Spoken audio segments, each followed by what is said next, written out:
I give it a B. B and a C. That's It's better than fine. I thought. Like, it was okay. I still liked it. Like, I mean, it's the same character designer who did Oh My Goddess, so I'm just all like, it's just making me want to watch Oh My Goddess. Let me go watch that. That's higher than I thought, and I consider that a win.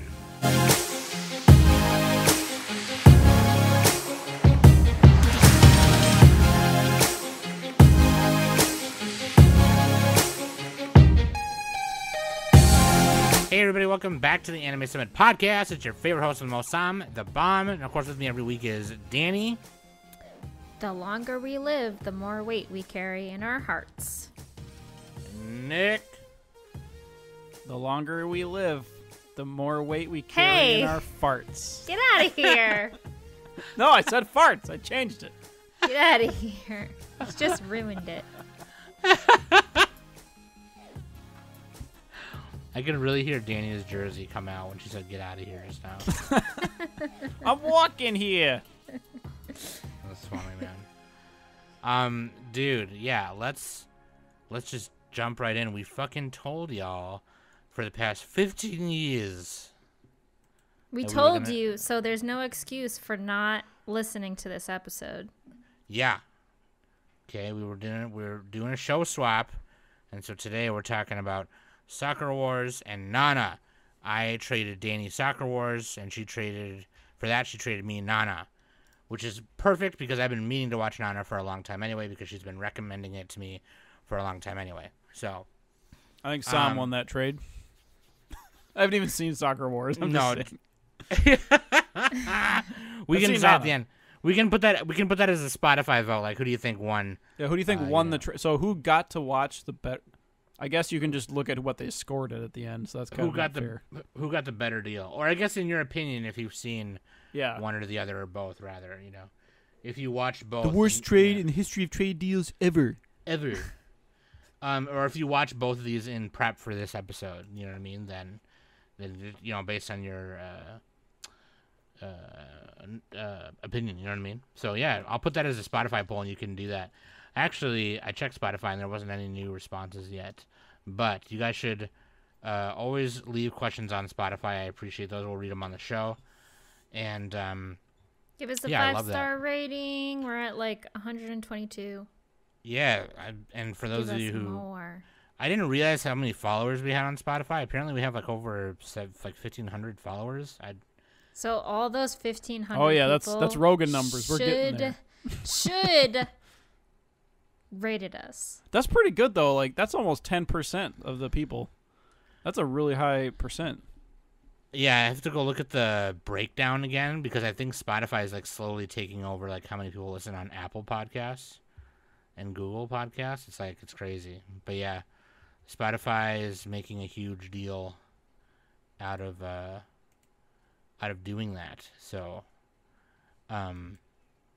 which makes sense. That makes sense. So that being said, speaking of which, right, Spotify for podcasters, I'll tell you about it right here. Yeah, there you go. Check that out, okay? And then also links.animesummit.net. That's where you can follow and subscribe everywhere. You can, even the Spotify link is there, so you can go right from there. And also, we were talking to a friend from Weebology. Shout out Ricky Ricardo. That's his new nickname, Ricky Ricardo. From I got some explaining to do. What? Shout out Ricky Ricardo from Weebology. We were talking to him about setting up some new storefront for merch, and then I got to talk to Cam Shitika real quick about hooking that up as well. And then our mascot is great. I mean, people would buy that. I have leftover keychains after. Speaking of which, too, I am just getting my shit together and packing all of those prizes we were giving away from the live stream. That was like fucking 2 months ago, so I apologize. Yeah, dude, I will make more of those keychains for the store as well. And then we're talking about doing direct ships, doing direct. So like, you know, me and Nick or Danny won't carry any stock. It'll just, you buy a shirt, and then it gets made and it goes to you. You know what I mean? So, kind of like how we have our Amazon shirts now. But those shirts are super old, and I think there's a few of them on there that I want to redo. Obviously, the logo will be on it. The new logo will be on a shirt and things like that. We'll have mugs and such. So, that being said, that's just, I don't know when. I don't have an exact date for you, but me and Danny are going to talk to Nick about it later as well. So, that's going to be fun. And, yeah, also, I'm trying to think if there was something else I was supposed to say, like, oh, no, okay, I was thinking of the show swap thing, but we're doing that fucking now. For the last, 5 weeks, we've been like, by the way, the show swap. So, my fucking brain, dog. Okay. Anyways, let's just jump right into it. Listener question of the week, Nick. Let's go, dude. Okay, this is from TCB, and they say, any convention memories for the Summit gang? Easiest / hardest anime genre. Wait, this is a lot of questions. Yeah. Wait, so which question am I answering? One question that then okay, I didn't even realize that it was like. Yeah, you just pasted 4 questions. Yeah. Let's do. Okay. Okay. First of all, we can edit this down or something. I don't know. No, it's fine. It's fine. Let's Okay. just do the how do you organize your weeb collections. Yeah. There you Okay, go. how do you organize your weeb collection? This is from TCB. And real quick, I just want to say I'll answer the convention ones. We haven't been to a convention together, so we don't have anything like that. So yeah. I've been to one with Quokka and Mac. Yeah, Nick did. And other Annie-tubers. Yeah. And then also a local one with not like an anime one, but anyway. I haven't been to a ton of conventions. I wanted to go to the one this summer. Was it Otakon? Danny's going to that, I think. Yep. You could drive there. You don't even live that far, but I am driving. Yeah. I'm also gonna pick Sen up, and we're gonna go meet up with Kai, and then we're all gonna go up there together. You're gonna get orange mocha frappuccinos and have gasoline fights. God. I always reference early 2000s movies. This is a Zoolander reference. Yeah.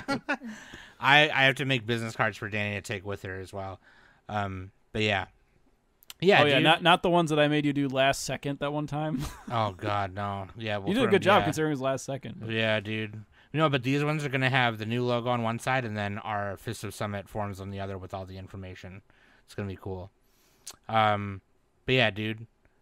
Sorry. Go ahead, Nick. Now do the question. How do you organize your weeb collections? Just make it quick on this one. We got to get moving here. I'm walking here. I don't know. I just got all my mangas on one shelf. I have all my figures and my figures, mangas, and art books and things like that are all on shelves.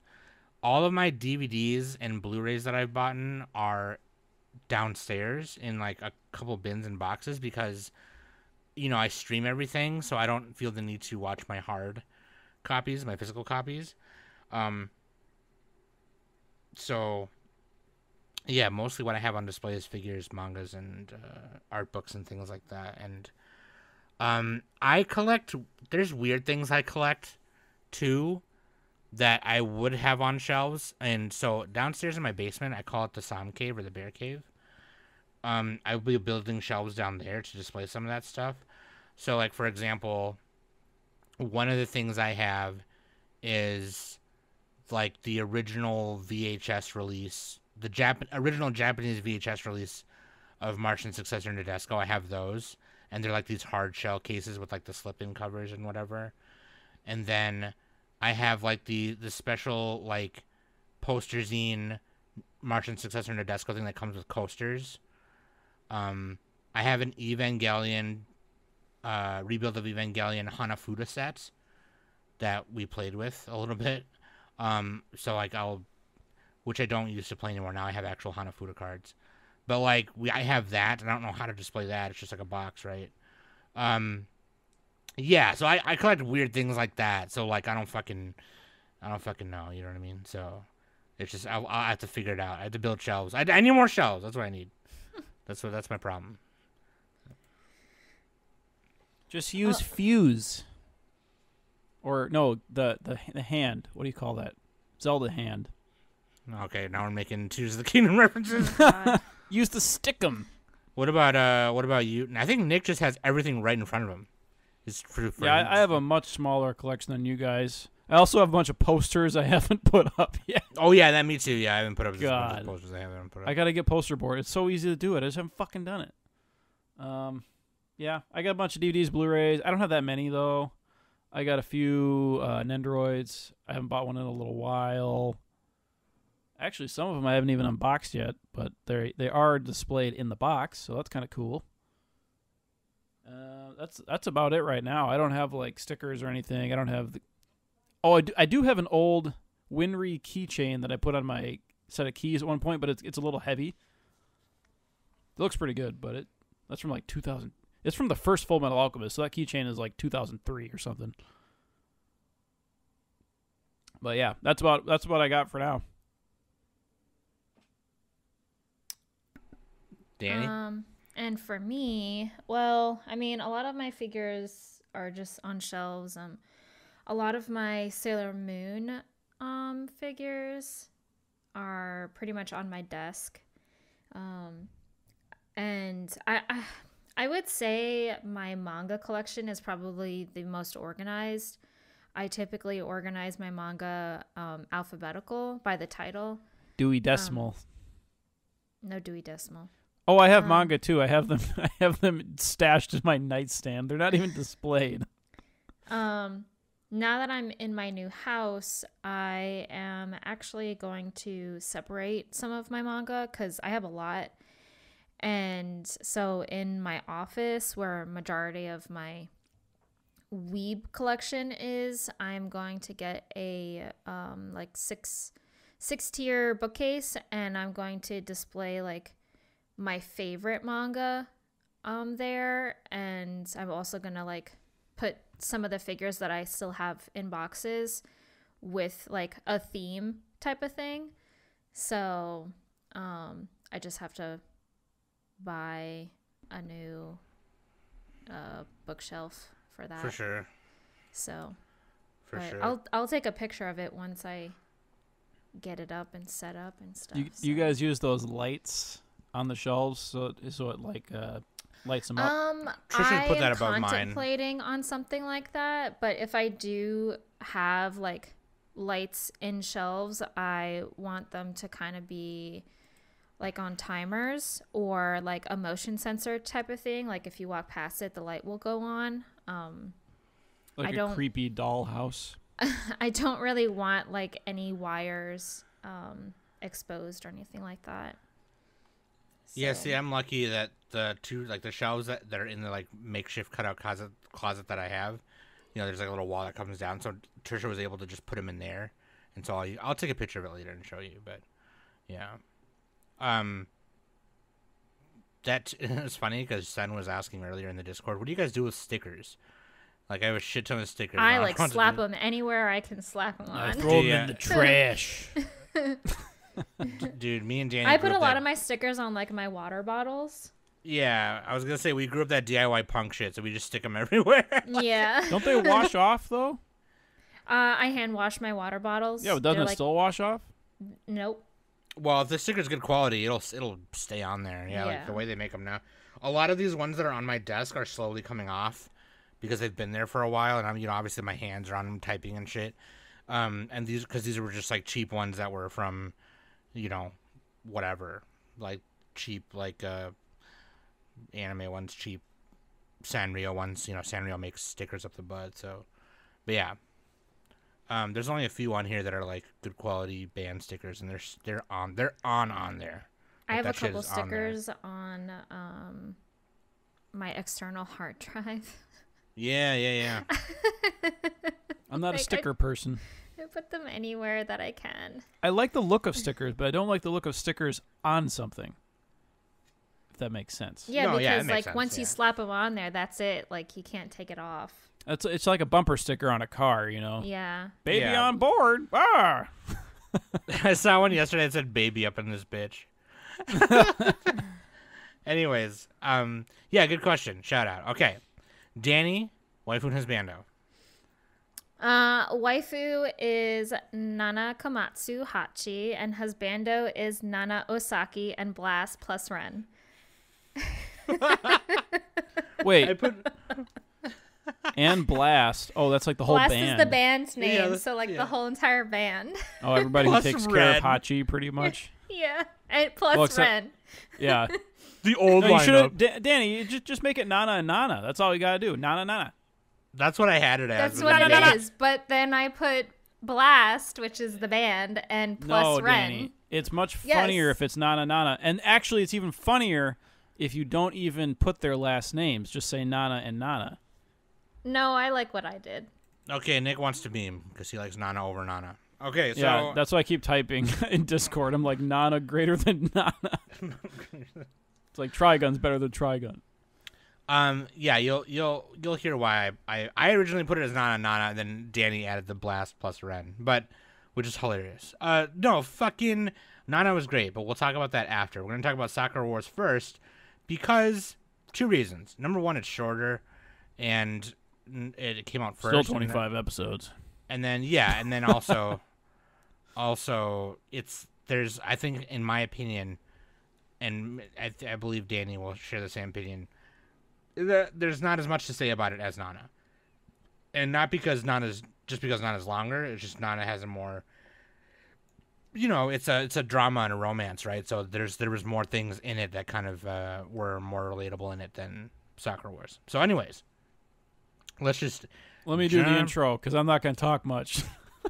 What intro to what? What do you mean? For Sakura Wars, I'm going to be the moderator, Som, and you will address me as Your Honor. No offense. You guys are bad at doing the background info, so can you just let me do it for the love of God? Come Please, on. you guys. Sakura Tyson. Okay, no, 2000. all right. I'm already. It was Madhouse who did it. Nope. Okay. Anyways, so Sakura Wars. Let me ask you questions in the middle, though. I'll be like, all right, Som, it's your turn. Let me do something like that.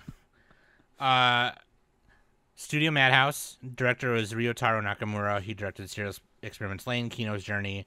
He was a border and animator on so many other things. It's freaking wild how much other stuff he's done. A lot of stuff that, like, we love, too. Like, he even was, like, a director for the newer Kino's Journey. Or no, not the newer one, but the movie. Pat Labor, Colorful, bunch of stuff. Space Cobra, ton of stuff, dude. He's been around. Okay, he's been around the block. Chief animation director is Hideaki Morioka. He was a key animator for Neon Genesis Evangelion, Full Metal Alchemist, and chief animation director for Fire Force. This is created and based on the game, created by and based on the game Sakura Taisen and Sakura Taisen 2. Those are on Sega Saturn. By Ouji Hiroi. Also, he was the creator of Tact Op Destiny, which came out 2021, I think. It's that music one. And then original character design by Kosuke Fujishima, who is also the original creator of Oh My Goddess. He did the character design for the games, and so those are the character designs we see in the anime. Also, I couldn't find who did the mecha design. I assume it's Ouji Hiroi because, obviously they hadn't, and it probably was also Kosuke Fujishima, when they were designing for the game and such.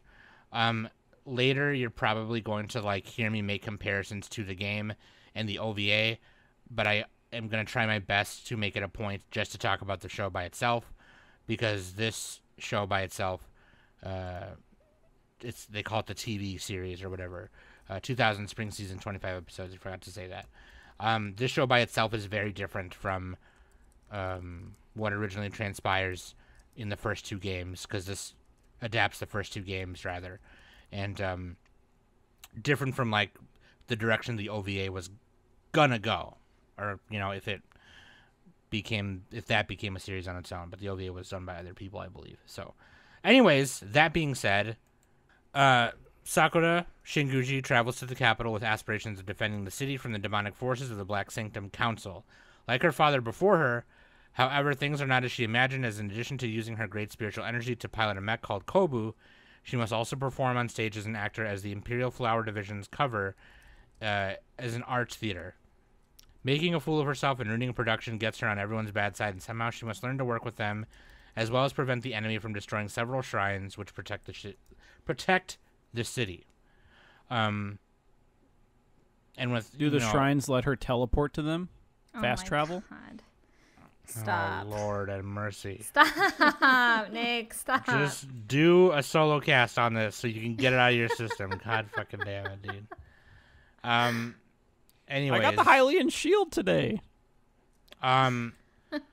So, that being said, yeah, dude. So I traded this to Dannie. You guys, I've said it millions of times. Let me do this, Som. Som, why did you trade this to Dannie?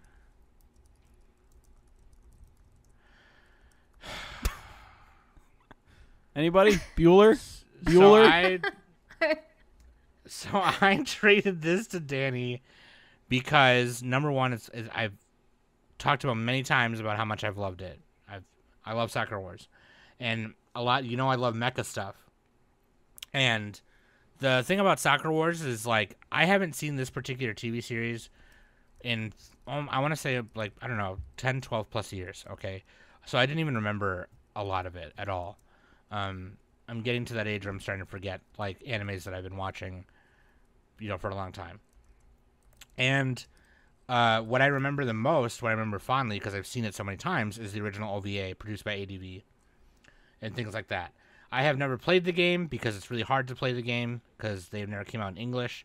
There are English patches for emulating it on Midnafin, which is a Sega Saturn emulator, but it's really confusing and really hard. For some reason, it's like the most difficult thing to like run an English patch on. I don't fucking know why it is. I don't know why somebody hasn't just saved the games like that and, you know, for people to download and just do it like that. Maybe there's some other thing I don't know that shit, so I don't fucking know. But that being said, I do know what happens in the games as well. But the main reason I wanted to trade it to Dannie was because I want Dannie to watch a mecha show. And I want her to like one with me. I do. Not that we like one. Really, it's called Escaflowne. Oh, that's true. We bought on Escaflowne. Oh yeah. Also, Attack on Titan, right? Attack on Titan. I just want to say this to Hassan Piker. I've been trying to get you on our podcast for a while, and you said that Attack on Titan was a flesh mecha. Just so you know, that was Nick's joke before you said it, so you stole it from us. So copyright, you owe us $15. Okay, anyways. $15. You'd probably give us $15. No, he said that on some random ass podcast. You should be on our podcast, dude. Come on, hurry up. Anyways, I don't think I'm the first one to say that. I think everybody discovered it. Nah, you were the first one. You said it a long ass time ago. Anyway, it doesn't matter. I think I copied it from someone too. Yeah, but you copied it first. I don't have original thoughts. I just copied. You copied it first. TM Nick. Okay, anyways. The reason also is because like I think this has a perfect blend of like the way the characters are written, and like the setting. It has like I feel like Dannie would like it, and it's not the mecha in it too are like they're powered by steam and spiritual energy. They're not like these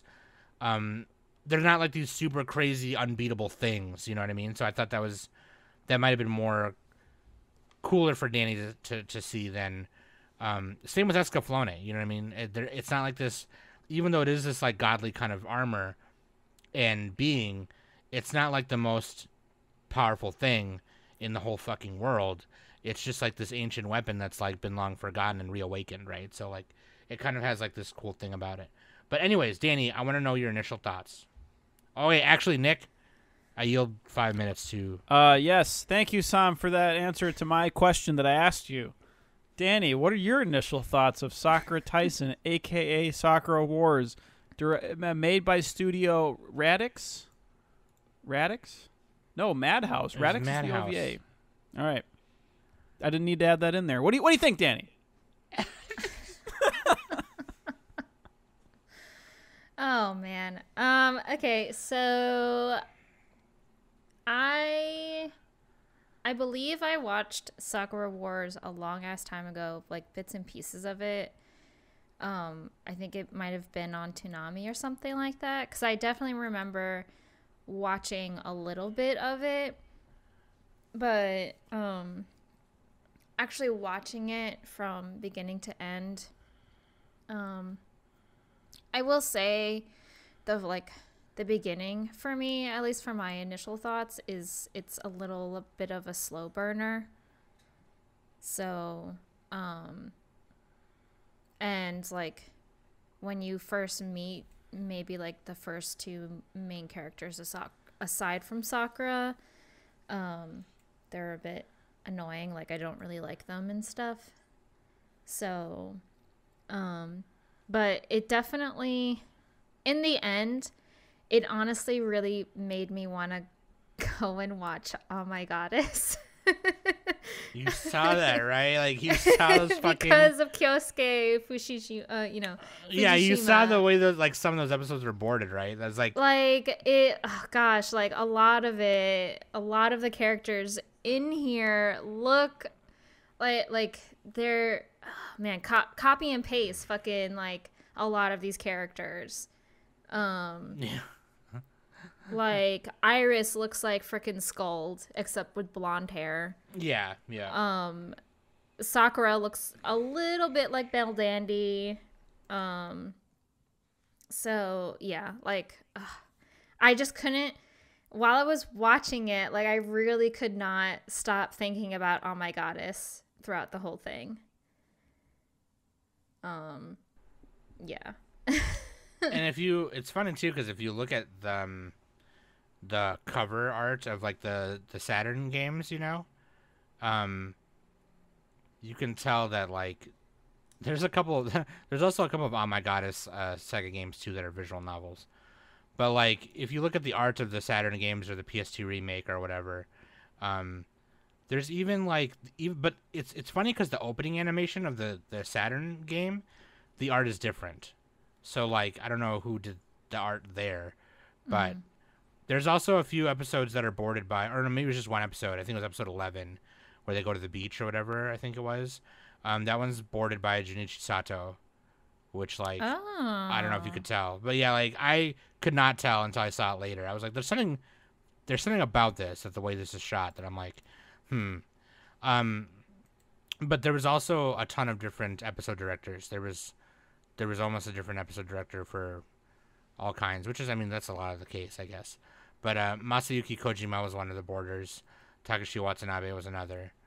A lot of the staff on this show were staff in other classics we like Oh My Goddess and things like that. So I figured that could be another reason that make you kind of like it a little bit too. Let me ask you this. The mecha parts with the Kobu, did you like that stuff? Did you like the Kobus?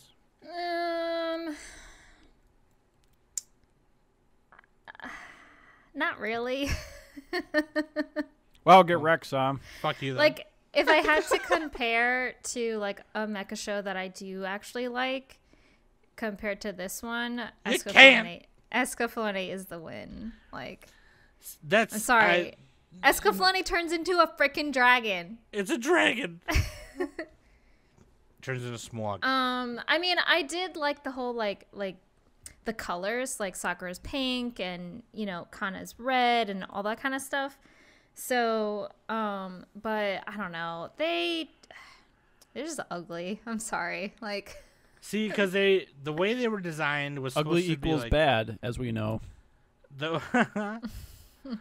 The way they were designed was supposed to be like they had, like, it's almost like if samurai armor was like full, like if a samurai was fully armored. Yeah, in a way that's I get that. Yeah. I get that. But like also like they're not like huge. They're just like I know they're like they're I mean they're if you freaking put Sakura right next to it, like it's obviously pretty big, but it's not like a Gundam or a Gaimela big kind of thing. Or an Optimus Prime, yeah. Like they can literally fit them in an 18-wheeler truck. Yeah, they fit them on a train too. So the Goraigo, yeah.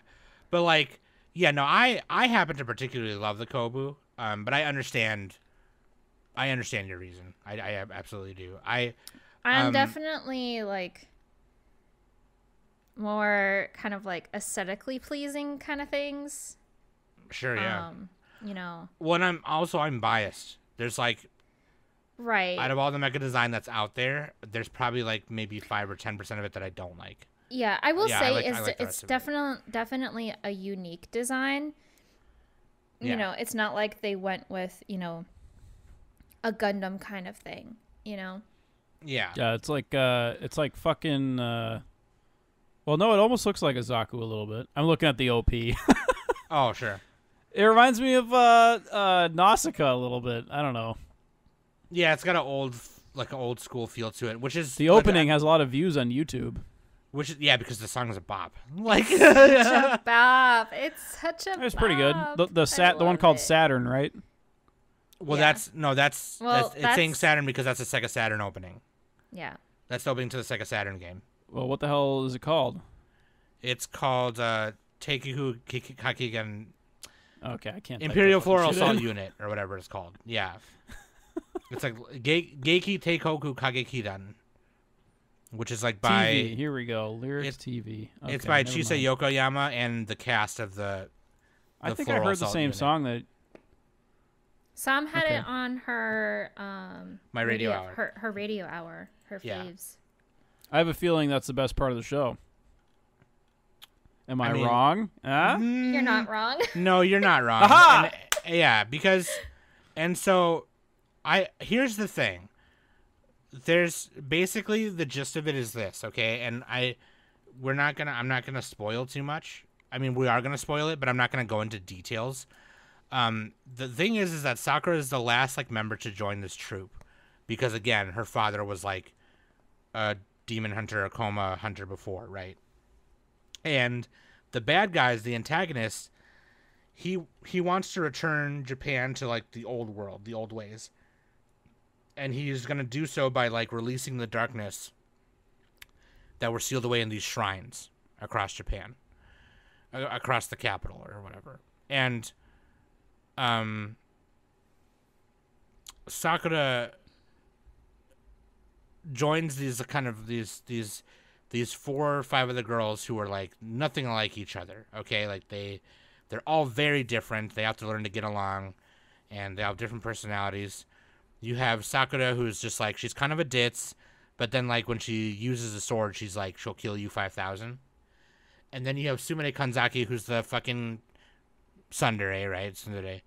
And then you have Maria Tashibana, very cold, calculated, tries to be calm. The leader. Yeah, she's like she's like, Captain, my captain. And then you have Rikoran, who's like the genius, smart girl. She's like the Donatello, right, of like the Ninja Turtles. She fixes the Kobu, upgrades them, repairs them. And then you have Kana Kurishima, who's like probably one of my favorites aside from Sakura, she's a big, tall mommy lady, does karate, and she eats a lot of food. And then you have the little lolly, Iris Chateaubriand, who's a little Frenchy, and she is arguably the most powerful in terms of like all of their powers, because they all have like spiritual powers, right? And Iris is like, what do you call it? She has like telekinesis. Like she has every form of kinesis. She has psychokinesis, telekinesis, and what about bagel kinesis? If that's the one that like can make you go through space, then yeah, sure. Because she's got spatial kinesis. All that too, and making them cook quicker in the toaster. So, anyways, she can like phase through walls and teleport. I'm trying to say something. But like, yeah, so this ragtag cast of characters, right? Well, you also have you forgot. Ichiro, like male character. Yeah, Ichiro Ogami, the captain, which I like him actually. Yeah, he's cool. He's really cool actually. Yeah, and the reason why it's like that too is because the game is part visual novel, part tactical RPG. So that's what you play. You play Ichiro Ogami, or whatever you name him, and then you woo the other characters or whatever. And then depending on like your ending can change depending on like whatever, and then that ending is resolved in Sakura Taisen 2.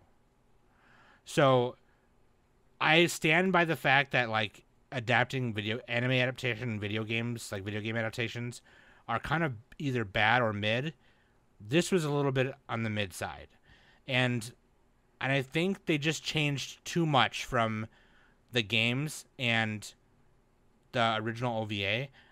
I'm gonna say my piece and then I'm done, and then you can say whatever else. Nick can say whatever else, and then we can go to Som, what are your final thoughts? Thank you, Nick. Thank you for the extra 5 minutes. I'm helping you out. I'm just gonna say this. There were things in the OVA and in the game, which is like they were obvious things that should have been included in the show, and they weren't. And it was just like it gets episodic in the middle, right? It's kind of like your average 2000s anime, you know. The intro happens, you introduce a bad guy, introduce the good guys. Then it gets episodic for a little bit while things happen in the background. Okay, now the last 7 episodes, oh shit, now some shit's going down, what do we do? And I liked it. I still love it. It was cool. I love the Kobu action in it. I love all the things that the girls go through, the relationships they have with the people outside of the floral assault unit. I love like the flashback episode that we had with Sakura's dad and General Yoneda and Ayame. Oh yeah, that one was good. I actually really liked that one. That was cool. But therein lies the problem. Because back then they didn't use Kobu. Yeah. It was one of them who designed the Kobu, and before they had the Kobu, they had these spiritual powers that they would imbue to their weapons and use. And it's very clear in the OVA and in the beginning of the game that you learn these abilities like when you get to like past a certain point in the beginning. And none of those moves were used until the very last episode, the very last fight. And it was like, on one hand, I appreciated the fact that the Imperial Floral Assault unit wasn't like super powerful the whole entire time, but and I appreciate that they weren't. But like at least halfway through the show, maybe you should have had them catch on a little bit earlier, because it didn't seem like they caught on to what they were supposed to be and how they were supposed to pilot the Kobu until the very last episode. Yeah. Whereas in the OVA and in the game, it happens much earlier. And Sakura has this cool fucking move called the Cherry Blossom Spirit Attack, and it didn't get used until the very last episode, and it wasn't even that, if you could call it that. It was just like a beam coming out of her sword. And so it didn't hit the same. When I know what I know with the OVA and what I know from the game, it doesn't hit the same. And so my final thought is I would recommend watching the original ADV produced Sakura Wars. Even though it's not complete and you don't know everything that happens, it's still more like enjoyable to watch, and their personalities are more refined and written better in those and in the game, obviously. And obviously it sucks. I know you can't keep making comparisons. You really can't. If you're going to watch the TV series, you got to watch it by itself, because there's not really like a solid canon. The manga came after the games. I guess you could say the games are canon, right? But like, I think what happened for me personally is I spoiled myself on the manga and the original OVA, because I have the volumes of I have all the volumes of the manga too, and just like the lore of the Kobu and all that, and the Kanzaki Heavy Industries and this, that, or the other thing, right? And so when I was watching the series again, I was like, I don't remember it. I was messaging Danny. I was like, I don't remember it being this slow. Like these first like 7-8 episodes, and then they started piling the Kobu and like kicking ass and shit. And I'm like, okay. Now I think we're going. Now we're cooking with a little bit of charcoal here. Okay, here we go. But like, damn, dude. Oh, that's the other thing too. The steam train. You didn't even see the train or the ship until the last 5 episodes. There was actually supposed to be a steam ship. They're like blue balling you. Like a sea ship. Yeah, there was the Goraigo. There was the Goraigo, which is the train, and the Shogemaru, which is the airship. And then you have the Kobu. And the Kobu were supposed to turn into these more advanced Kobu called I think they're called the Shinbun or the Shin something, I don't remember. But like you didn't see that. And so this was kind of one of those ones where I think it still was good on its own. Like if you watch this and just this and don't know anything else, then I think it's good. But if you watch it like me and you know all the other stuff, you want to consume all the other stuff like I have, it's not as good as the other stuff. So my favorite Mal review, somebody compared it to eating a sandwich filled with sushi. Come on, dog. I don't know what that means, but that's just funny. I haven't had a sushi burrito before. But anyways, sorry. I took a long time. I'm sure Danny doesn't have as long as a final thought as I have. Danny, what's your final thoughts? Wait, are we going to give scores right now, or how do we want to do this? We can score. Can we or do you score even, it you want, after I say something? Yeah, let's score. Yeah, that's fine. And then for scores, let's do tiers. As a moderator, I'm decreeing that you have to put it into a tier, not a number grade. Say whatever, like S tier, A tier, blah, blah, blah. Fine. Okay. Danny, what's your final thoughts? I yield the rest of my time to Danny. So as I said before, the beginning was a little bit of a slow burner and stuff. Obviously you can tell that Sakura is a little ditzy and all that kind of stuff. And quite frankly, when Sakura first meets Sumire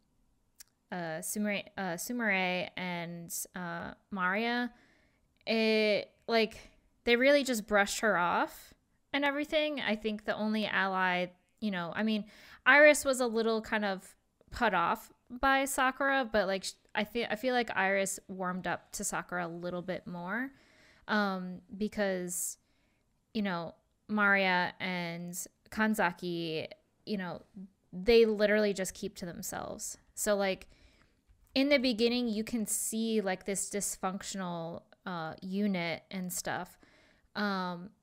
It didn't actually they didn't actually start working together until Ogami came into play. And I think that's personally, in my opinion, was practically the most strongest episode of the entire show, aside from when Kana came in. For me, I think Ogami was very much a better, in my opinion, he is probably the more better leader than Maria was. Yeah. So the fact that he literally forced all of the division to eat at the dinner table, not Sumire go in your room and be a butt and whatever. Yeah, being her being her bitchy rich ass bitch and all that kind of stuff. He made everyone sit at the dinner table, and when Kana came into play and was all oh, for real, we're all gonna eat dinner together, this is awesome, so because that's what a team does. I have never experienced the armed forces or anything like that, but from what my dad has told me, everyone sits, there's a time for dinner, and that's when you eat. Everybody in the unit sits down and eats. So you can't be a team unless you're bonding with each other. So whenever they were in the Kubo, it was just a mess to me. Their teamwork was a mess. Everybody was doing their own thing. And when Ogami came into play, he was all no, we have to kind of set up, strategies for us in order for us to complete our missions and everything like that. So I really liked him as a character throughout the whole entire thing. Overall, it's a pretty entertaining show. Not only are they doing the big robot fights and everything, but the Flower Division is also a theater performance team. So they I think what they said, they every week or something like that, they're always doing a different type of show and stuff. So I liked those moments when they were doing stage stuff. I kind of low-key wish they would have done a little bit more. I could understand why they didn't, is because this is a mecha show. It's all about them being in the mechs and everything like that, not about the side plot, which is their theater stuff. So I think I would have liked more of just more of them doing their theater. So or at least more shots of the actual plays, whereas a lot of the theater stuff we did see was like, it was just like practice and rehearsal. It wasn't. Yeah, I mean, we saw a little bit like for when they did Cinderella, because that was like Sakura's date, like she needed to be the lead and stuff in order for her, and that was like later on in the show and stuff, like why the commander for like kind of not like forced, but like told the director like, you need to make Sakura the lead role in the next play because, you know, her spiritual power will grow when she realizes that, you know, she needs to kind of be more of a leader and all that kind of stuff. So I don't know. I'm a theater geek, so I definitely would have liked to see a little bit more of the show, of like the theater show. So, but yeah, it's okay. It's on High Dive, so you can easily watch it legally and stuff. The downside on this is the quality. Oh God, they're so bad. It is not in high definition. Personally, I think they really need to like put this on like, you know, high def, because it's a little rough. There's like actually at some point, I can't remember what the episode was, but there was actually like on the corner of my screen, there was like a white light.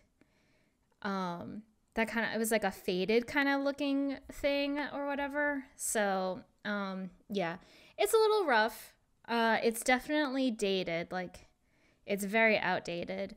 So, but I mean, the story overall is enjoyable. The dub sucks. Don't watch the dub. It's god awful.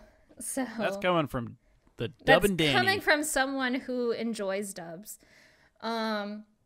Yeah, it was just the dub really was not enjoyable. I felt like I was watching the American version of Cardcaptor Sakura dub, where like Tomoyo is Allison kind of thing. Like it was that like, Sakura. Yeah. It's so bad. So all right, what do you guys score? What tier in anime in your watched anime would you put it? If let's say that S is the high, it goes S, A, B, C, D. And then so would a 6.5 be like a C? Would that be? I don't know, Danny. That's up to you. I don't know. Just put it in a tier. So like your S tier is like for Danny, it's like Fruits Basket and a bunch of other shows, but like, and then your D is probably like School Days or something. School Days is like Z. School Days is off the scale. It's literally non-existent. School Days gets its own tier, just named School Days. But what does Soccer Tyson get? What tier? I would say, yeah, I guess, oh, yeah. It's like in the middle. It's like a C. Okay. For me. Stanley says C. What about Som? For me, it's like a B. Okay, because, Som a B and a Danny a C. All right. I like it a lot still. It's just, knowing what I know, I spoiled myself, I think. I still love the Kobu. I still love the theater aspect of it. I wish that this adaptation was a little bit closer to, you know. So they did do like a reboot. Like it's a sequel. No, if you're talking about the one that came out last year, that's a sequel. Yeah, Sakura Wars the animation. That's a sequel. Ah, okay. Yeah. Different unit. So, okay, there was one that I was actually pretty curious about.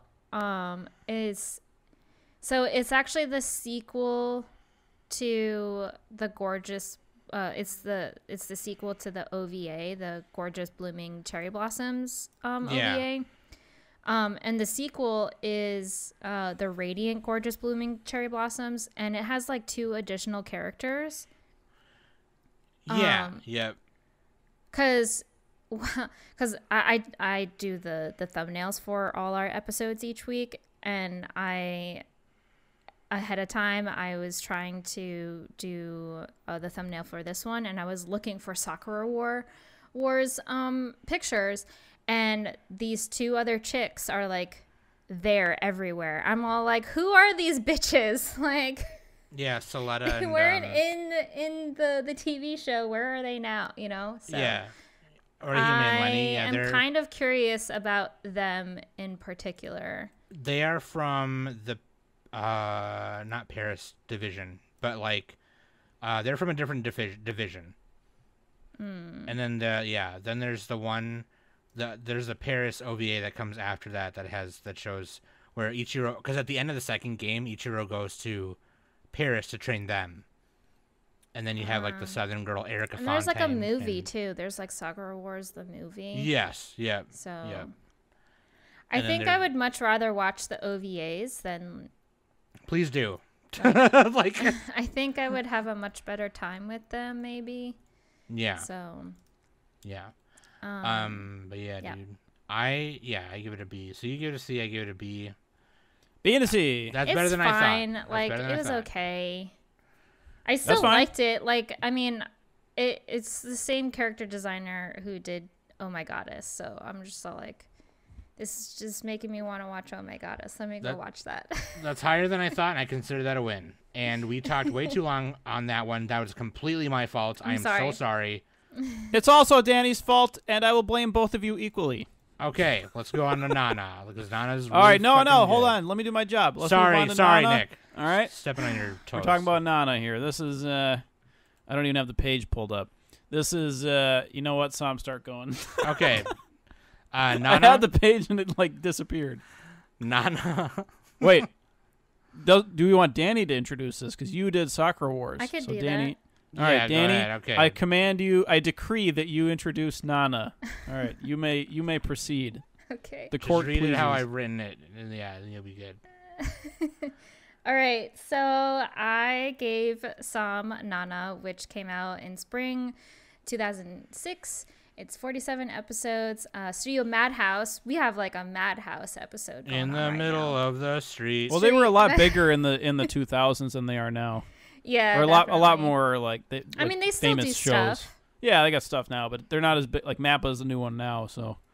I think a lot of people from Madhouse went to Mappa. I don't know. Anyway. But anyway, the director is Morio Asaka, who directed Chobits, Cardcaptor Sakura. He did an episode in Monster. And Nana, the TV show, is based off of the manga Nana, which is created by Ai Yazawa. There is currently 21 volumes and 84 chapters. It is currently on hiatus. It has been on hiatus for at least 2 or 3 decades. Okay, it's done. That's not hiatus. That's just done, Danny. No, it's literally on hiatus. Like, it's decades. I thought you were gonna say years. No, like it's yeah. I mean, it's the same. The court thing has that decreed with, that statute of limitations has passed. It's the same thing that happened with Hunter x Hunter. Hunter x Hunter was on. No, Hunter x Hunter. The guy writes chapters every once in a while. Yeah, he actually does produce stuff. He just started. He's extremely slow. He just started because he had back issues. Yeah, from carrying the Dark Continent on his back. Oh my God. Anywai, all right. Ai Yazawa, she suddenly had an illness back in 2009, and it just suddenly, like, she had to be hospitalized for treatment and stuff. So she put it on hiatus. She returned from the hospital in 2010, although has yet to reveal when or if she will ever continue Nana. It's done. It's done. Like, okay. Here's what I want. 10 years, Danny. It's done. Wait, did you finish all the background? I didn't hear you say Chihina Fina. What do you mean Chihina Fina? Did you say the director and all that? Furu? Yeah. Okay, I didn't hear you say the Chihina Fina. Okay, sorry. Go ahead. All right, I thought you were talking about Chihaya Furu. Because the director is the same director as Chobot and Chihaya Furu, so that's why I was saying. It's really hard to say I said Chihaya Cardcaptor Furu. Sakura, so... Oh, okay, yeah, director and bird. Yeah, sorry. Chihina Fina. Go ahead. You just wanted to say Chihina Fina. No, I didn't. Yes, you did. Get out of here. Also, the character design is Kunihiko Hamada. Yeah. Mm-hmm. He did Monster and My Love Story. But yeah, so yeah, so say your thing. Say your thing. What do you want? With Yazawa, like she recently, fairly recently, maybe like 2 years ago, she actually did an exhibition where she displayed a lot of her artwork. A lot of it was on like dishes and all that kind of stuff. So like she can still draw, but she definitely does have a difficult time holding a pen. So she has done like a celebrity illustration for Space Channel 5 VR back in 2020. She drew a mini manga featuring characters from her series Tenshi Nakai and Neighborhood Story back in 2016. So she's still drawing. Oh, and she also did a Nana calendar for 2015 and stuff. So she's still drawing. It's just that I don't think she's capable of just sitting at her desk drawing manga panels all day. Why don't these people just farm it out? Just tell them what to draw. Because they're a bunch of bitches, man. What I want her to do is I just want her to write out the story or type it out. That's what I said. And literally just let an anime studio just like produce it. I want the show to finish. So it doesn't even have to be finished in the manga. Like just do it. Just do via, just do the show. TV show. We're already invested. Yeah. So it didn't finish. Another example of what you said too, Danny, is like Dragon Ball Super is not drawn by Akira Toriyama like he did with the rest of the Dragon Ball Z or Dragon Ball. Yeah. He actually just writes it, and then the guy who does the does the art is Toyotaro, and he does his style pretty well, just in a more updated manner. You know what I mean? So like maybe even if it were just to return to the manga, like she could just do that. Yeah, I don't know, like. Because, Akira Toriyama doesn't have time, he's got shit to do, you know what I mean? So. For Yazawa-san, like, she's very private. Like, I've tried to, like, kind of look into, like, what, any updates on it and stuff. And she is very private, like, her personal life, it really isn't a lot of stuff that she, produces out publicly. Like, she doesn't really talk about her illness. It's just an illness. Like, I don't think she has even said anything publicly on what kind of condition that she was diagnosed with. All we know is, at least from what I know from the internet, is that she has a very difficult time holding a pen. That's all. Oh, that sucks. Yeah. That's literally the worst fucking thing for an artist, dude. Come on. Yeah. So that's all I know. I mean, I follow all of her like social media pretty much, just in case if like she does suddenly make an announcement that she's going to be continuing Nana, because like literally the internet just wants her to finish it.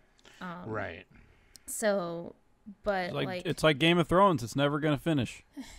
Oh yeah, he still hasn't finished that technically, right? The show went its own way, I guess, right?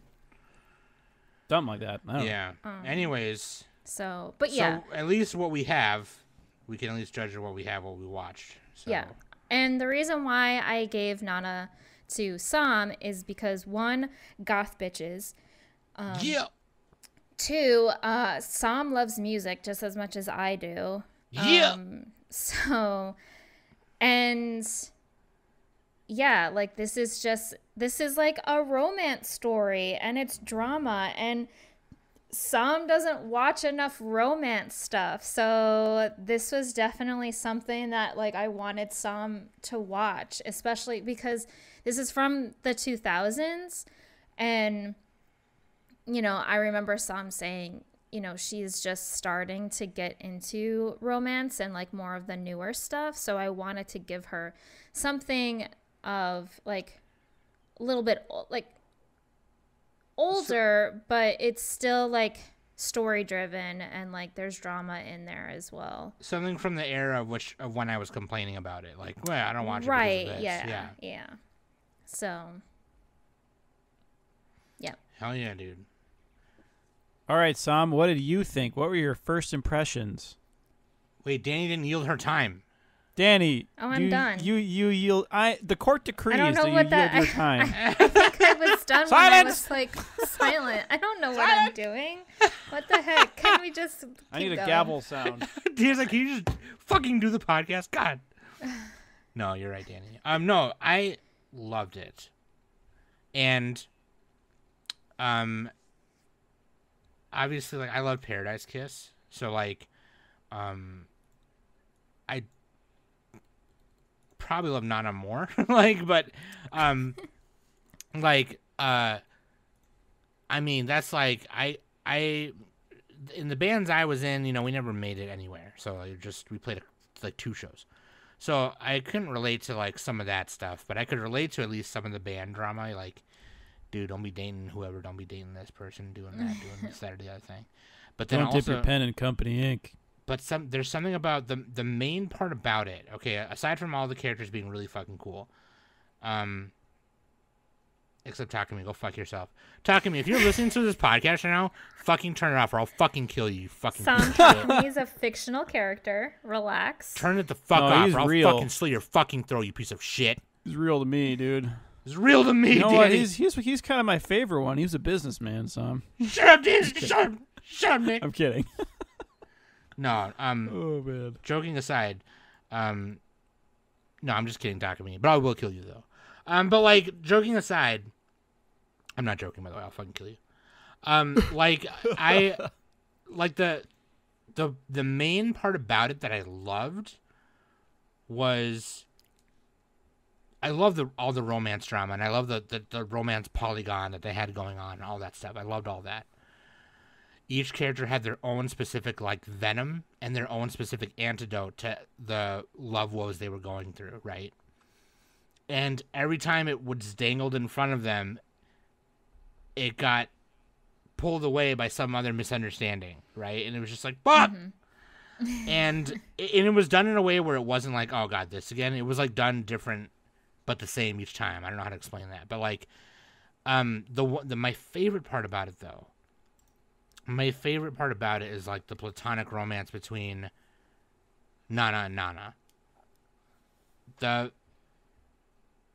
love you have for like a best friend like that, it's just like, I feel things deeply, and that's how I love my friends. And so it's just like, whenever one or the other got jealous of like the other for whatever reason, like, oh, like, why am I jealous that she's like, why am I jealous? Like, it was funny because Nana K, you know, Hachi, you know, like, that one fan came. Oh, when Blast like did their first show, and Misato came from Nana's hometown, and yes, like, literally Misato is like Nana's #1 fan.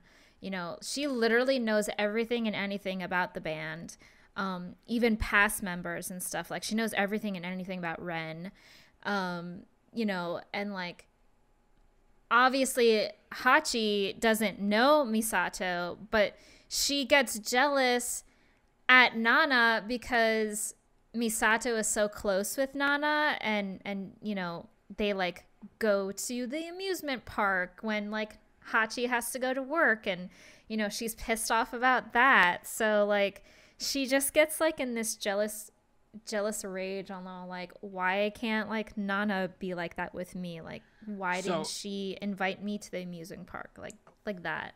Right. And then yeah. And she questions it because she's like, wait a second, like I've only known Nana O for like this long. Why am I getting upset? And why am I getting upset like it was a boyfriend cheating on me? Like, you know what I mean? Yeah.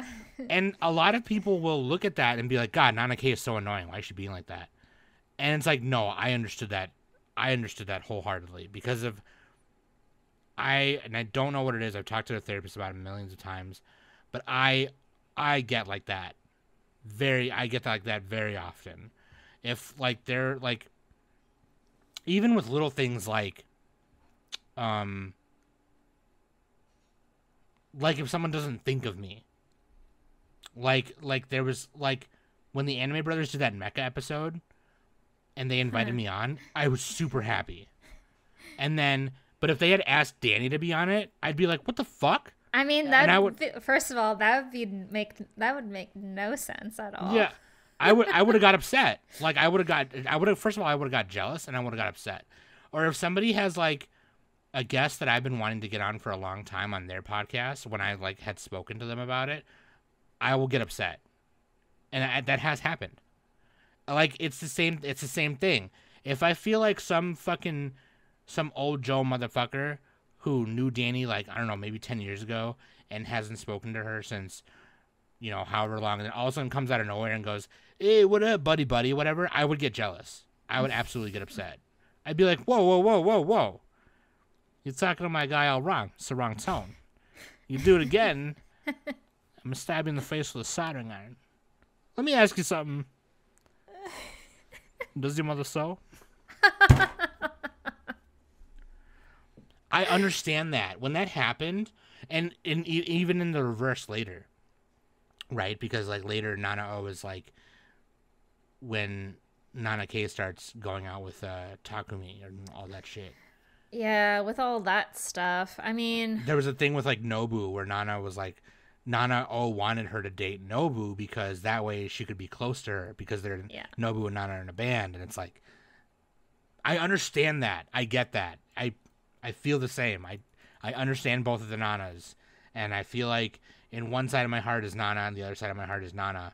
And when Nana's better than Nana, and Nana's that's. Thank you, Nick. That's what I was gonna say. You know what I mean? We should call the small one Hachi because it's easier. Yeah, Hachi. She's the dog, the Genki girl who falls in love with every guy who gives her the time of day. Nana Komatsu. So Nana Osaki, nicknamed Nana Komatsu Hachiko. And so because literally Nana Komatsu, she acts like a dog. She's that friend that just they animate her like with dog ears sometimes. They do, yeah. Especially when she's like in her little peasant little headband when they're out on like outings and stuff like that. Yeah, in the early episodes. Yep. Yeah, literally they like put little dog ears, like a Hachiko reference and stuff. If Nana K or Hachi was born like a generation earlier, she's like mom jeans. She'd wear the mom jeans. Like that's like yeah. Yeah. But like literally the entire band refers to Nana Komatsu as Hachi because like it's literally kind of like having the same person with the same name, you know, in the same room and stuff like that. Like you do have to like differentiate which one is who.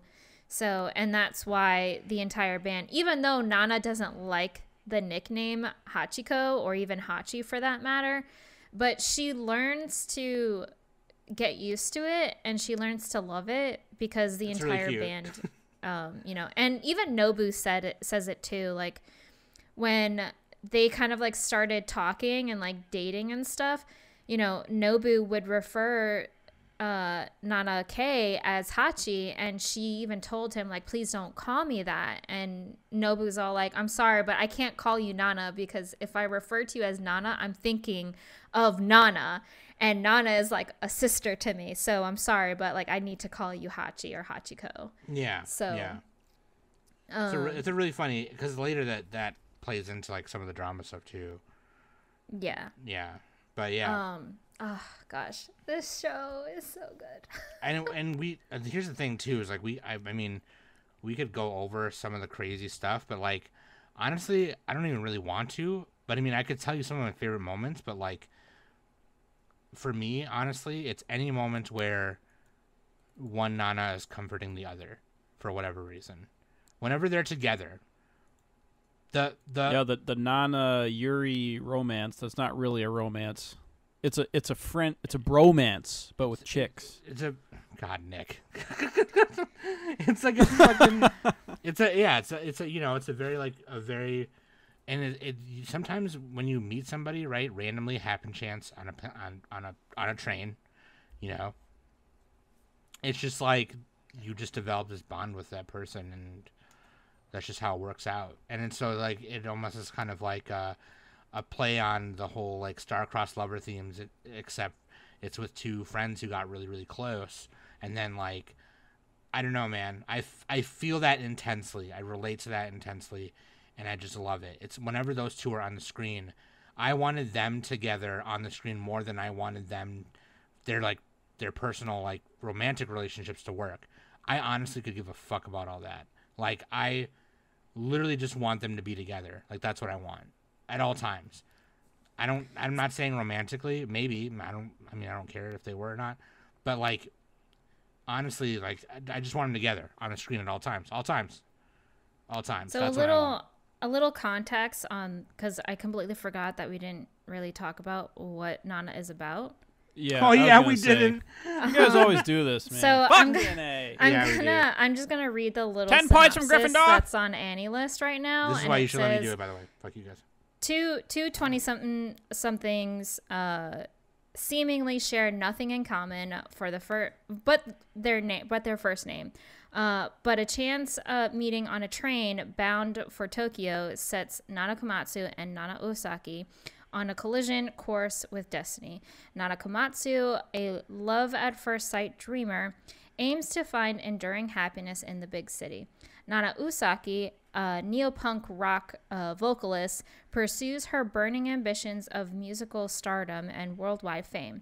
As their fates increasingly intertwine, they each chase their dreams until the harsh realities of life in the big city of Tokyo threatens to tear everything apart. So pretty much in the beginning of the very beginning of the first episode, we are introduced to Nana Komatsu. She gets a text message from her boyfriend Shoji, who is in Tokyo along with the rest of her friends. She's heading to Tokyo. It's storming, like there's a big blizzard, and she's all like, one-way ticket to Tokyo, please. And they're all like, there's a blizzard. She's like, I don't care as long as I'm going. And then that's when she meets Nana Osaki, who is also on the same train. And after that first episode of them meeting and Hachi getting to Tokyo and trying to find a place to stay, we end the first episode with Hachi and Nana in the same building, apartment building 707. Episode 2, I think it's episode 2 or 3, we do flashbacks. It repeats. It actually repeats the first episode, but then goes the other way or whatever.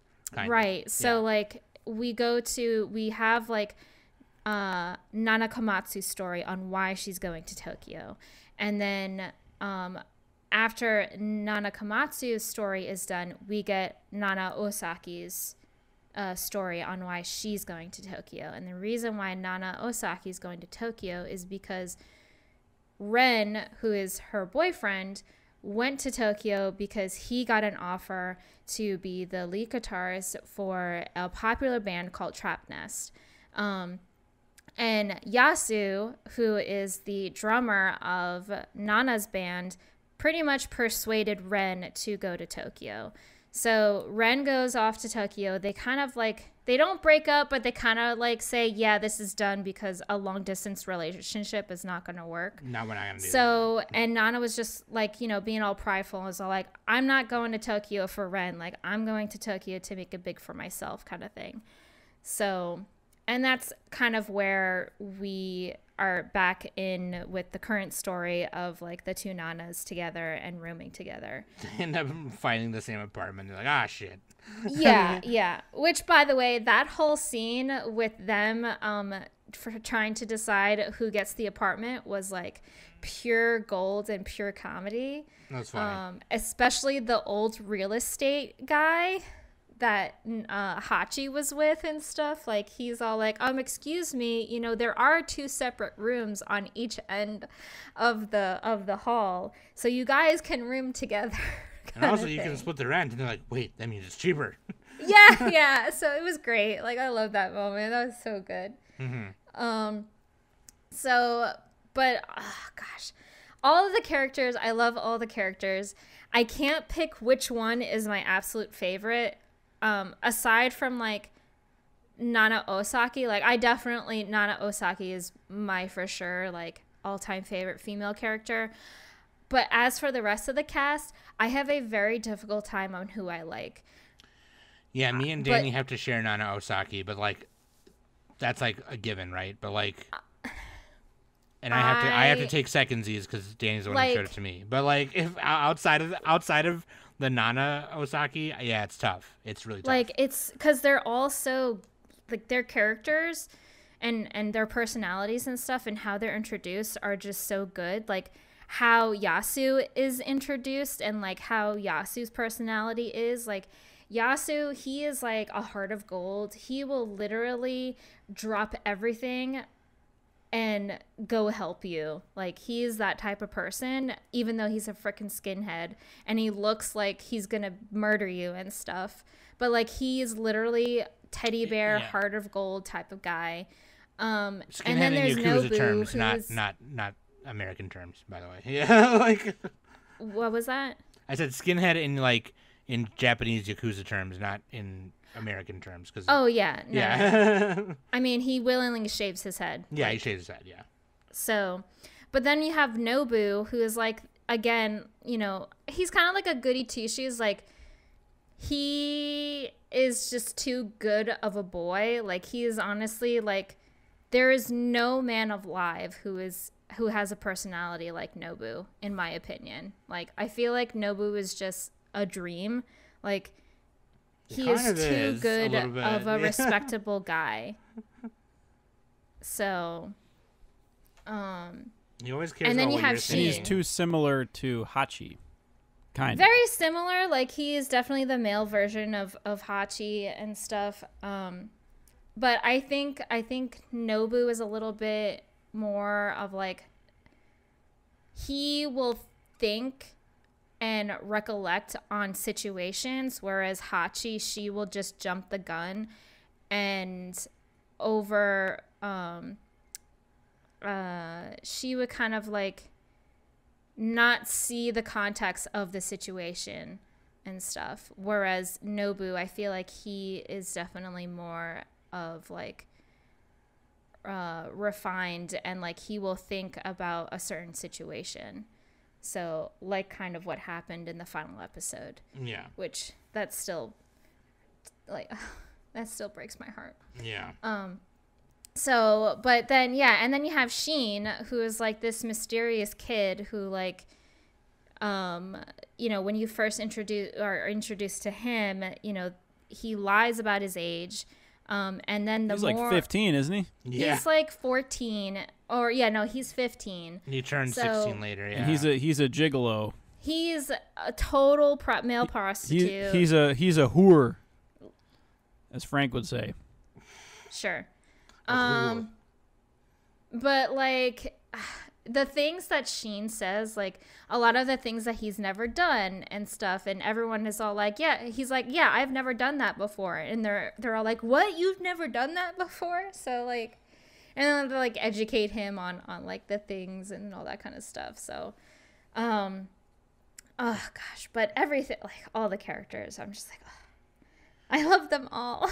For me, it's probably Layla, or well, they Rayra. Her stage name is Rayra, but she is half American, half Japanese. Yeah. She was named. Oh, it's typed out as Layla, but okay. Well, because that is her actual name. Like her name is Layla. They can't say the L sound in Japan. No. Her name is actually Layla. Her dad named her that. That is her given name, but her stage name is Rayra. You didn't get to the episode where she explained that. Yeah. I don't think. Well, yeah, that's her stage name because they can't pronounce Layla in Japanese. Oh, I know what you're saying. Yeah, sorry. Yeah. The record company made her spell it like that. Yeah, they can't say that sound that easily. Yeah, the record company made her do. Yeah. Sorry, I thought you were just saying in general, like the. She kind of looks like the girl from Angel's Egg. Kind of does a little bit, yeah. But I like her a lot, and mainly just because she has like this hopeless romantic thing about her, and I.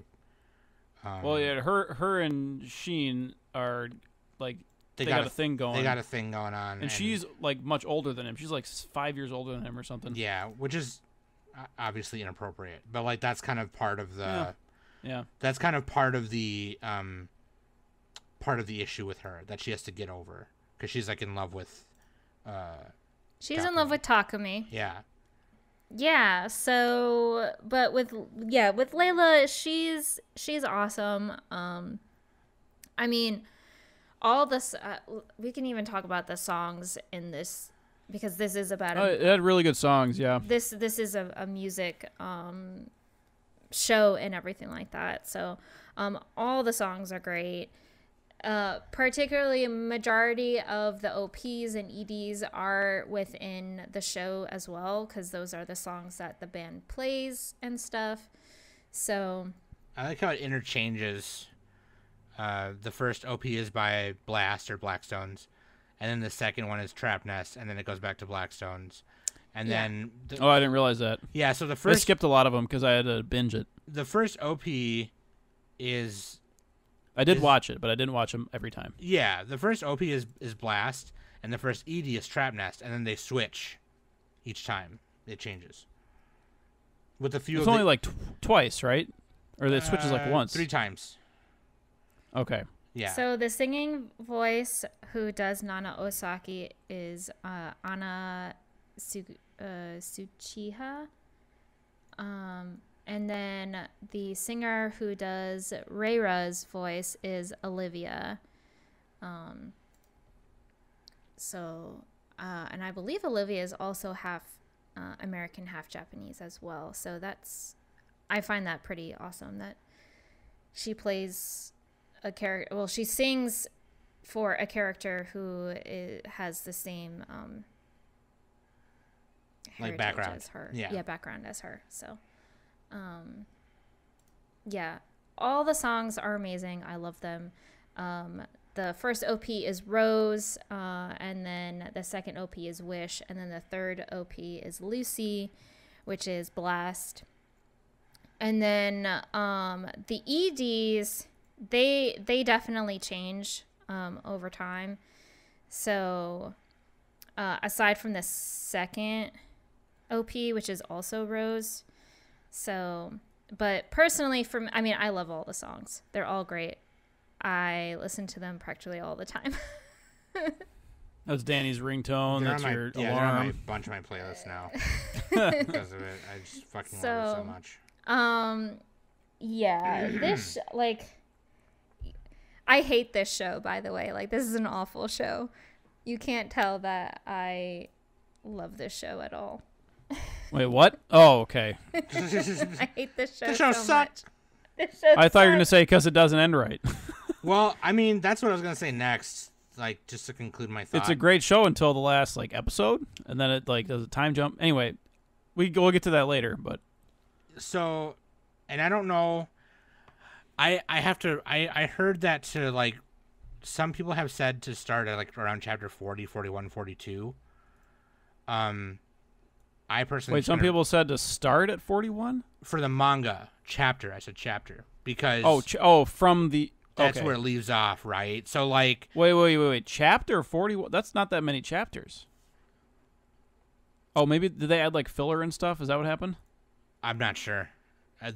From what I understand, Danny told me that there is, That's less than one chapter per episode. That there's stuff that they dragged out, stuff that they cut out, and stuff that they did a little bit of everything. So yeah, they adapted it then. Okay. Well, so in the show, there are also some recap episodes that if you're binging it, you kind of really don't need to watch it. Yeah, I skipped those.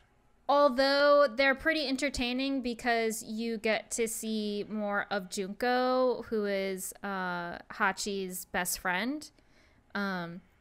Because you obviously see a lot of Junko and Kyosuke in the beginning because they're friends. Oh, yeah. Tall girl and ponytail guy. Junko and Kyosuke. That's what I said. Guy. Junko and Kyosuke. After Hachi dumps Shoji, obviously we're not going to be seeing Junko anymore and stuff. We only see Junko a few times. But that's kind of where they do this bonus little recap episodes, which is like Junko's corner and stuff. So, and she was like in this this getup of like a kimono, and she's just like talking about like literally it's like breaking the fourth wall type of aspect. Yeah. So it's like they're pretty cute. They're honestly, if you want to watch them, personally, just watch them because of Junko. Don't watch them because of the recaps. But you can honestly just skip the recaps if you're especially if you're binging it and stuff. Yeah.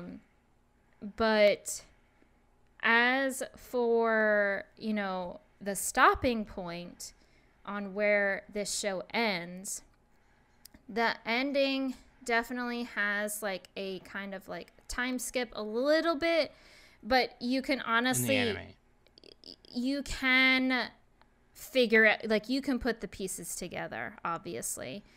But as for what happens in the manga, I know very little, although I do know a few things because I went down the rabbit hole of reading character profiles on FanWiki.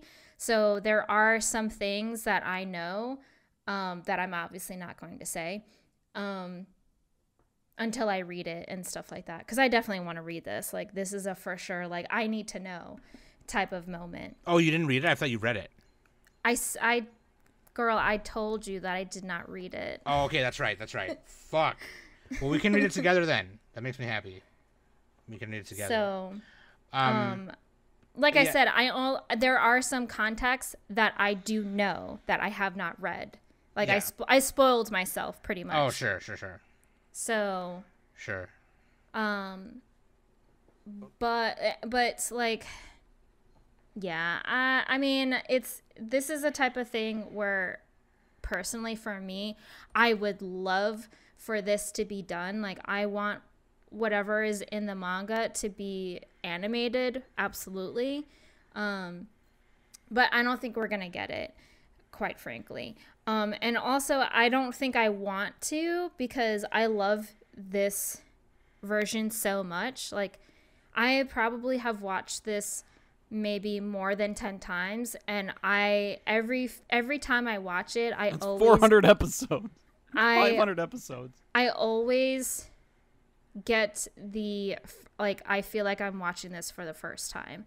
Like, no matter how many times I watch this, anytime I see like the moments with Nana and Nobu, and like the big drama reveal happens, like the big one that kind of like really puts the nail on the door.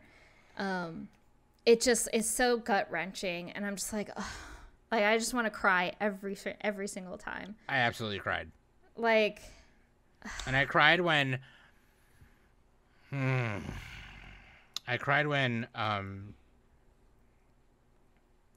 right, give me a second. I'm thinking about. Just say it. Say what you're gonna say, and then we can tell you how to say it. No. Chat GPT. How do I say this without spoiling? It's. I don't know. I'm gonna spoil it. It's not that. I'm trying to. Oh. I was about to cry again. Nick was like, I don't understand emotions. I don't know why you would cry. But I know. I thought you were trying to say it without spoiling it. That's what I thought. Oh no. Yeah, no.